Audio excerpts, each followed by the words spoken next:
साड़ी के बिजनेस। ये देखिए साड़ी के होलसेल दुकान। आपन बिजनेस करी लाखों कमाई। मात्र 45 रुपये से शुरू बा।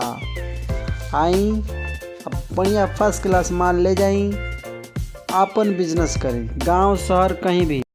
जय हिंद दोस्तों। जैसा लोग मालूम हमारा नाम राजा। पिछला 10 साल से हम बिजनेस बानी, ओकरे दम पर बहुत ही बढ़िया बिजनेस आइडिया लेके आवत रहनी। क्या कि हम चाहे हमनी के भोजपुरी समाज बिजनेस करो, न कि केहू के नौकरी करो।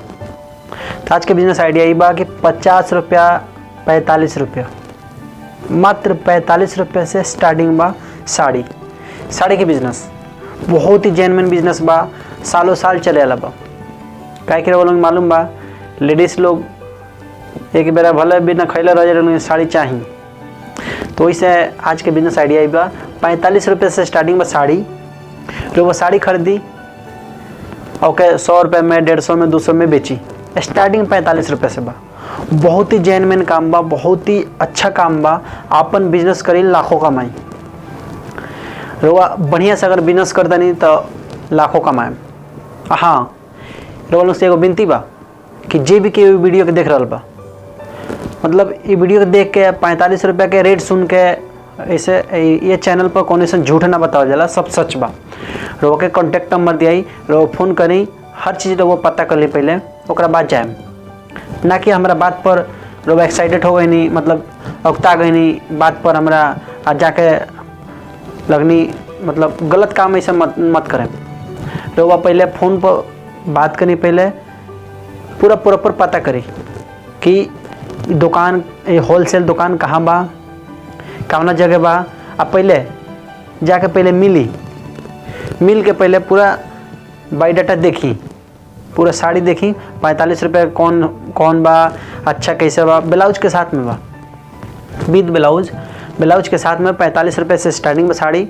और बहुत ही जेन्युइन क्वालिटी अच्छा बा, ऐसे कि लोकल क्वालिटी नहीं है, जेन्युइन क्वालिटी बा। फिर वो पहले फ़ोन पर पता करी और वो घर बैठल भी मंगा सकते नहीं। लेकिन हमारे हिसाब से रोवा पहले जाके पहले स्टार्टिंग में पहले मिल के पहले सब देखी, ओकरा बाद में आगे से भले ही ऑनलाइन मंगा लें। ऑनलाइन मतलब कोरियर हो जाई, रोवा पैसा भेज दें और कोरियर कर दिए और वो घर मार ला जाई। तो बहुत ही जेन्युइन काम बा और बहुत ही अच्छा काम बा। अगर रोवा अंदर से दिल करे तब ही काम करें। कोनो भी काम अंदर से दिल करे तबे करे के चाहिए, ना कि वीडियो देख के, ना कि केहू के बात में आके ऐसा कोनो काम ना करे के चाहिए। जो दिल करे वह काम करे के चाहिए। तो आई होप कि रहुआ अगर बात हमारे समझ पाई लोग हैं तो एक्साइटेड मत होके, मतलब हमारे वीडियो देख के रहुआ मतलब 45 रुपये से स्टार्टिंग बा। तो इ ना ये वीडियो देख के हम काम चालू कर दी, ना, दिल में आवे मन में आवे तबे काम चालू करी। और काम चालू करी तो दिल लगा के करी, और काम के आसमान पकड़ा दी, इतना मेहनत करी। हाँ, हर वीडियो में हम थोड़ा सा बात कहे चाहिए वही कि बिजनेस करी, लेकिन जौन भी वहाँ से प्रॉफिट होके, जौन भी वहाँ से फ़ायदा होके, मुनाफा ओकरा रहुआ वही में लगाई। अपन खर्चा छाट के, अपन घर के परिवार के खर्चा छाट के, और जौन भी पैसा में आवता वो सारा पैसा रहुआ वही में लगा दी।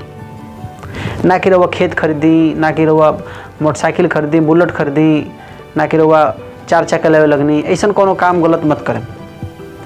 पहले बिजनेस के फैलाई, बिजनेस के पहले बड़ा करी, ओकरा बाद चुटकी के खेल रही। गाड़ी घर खेत चुटकी के खेल रही। लोग पहले बिजनेस के तो बड़ा करी, ओकरा बाद तो अपने आप सब हो जाला। तो आई होप कि हमारे बात रहो अच्छा लागल हुई। नेक्स्ट वीडियो में मिलल एक से बढ़िया बिजनेस आइडिया लेके। जय हिंद। आई देखिए 45 रुपये का, मात्र 45 रुपये साड़ी बाई।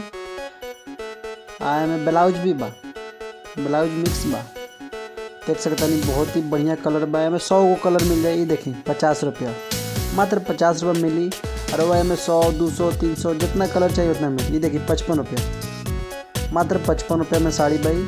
और वह घर बैठल लाखों कमाई, बढ़िया बिजनेस भाई। देखिए 60 रुपया, 5 रुपया बढ़त जाए।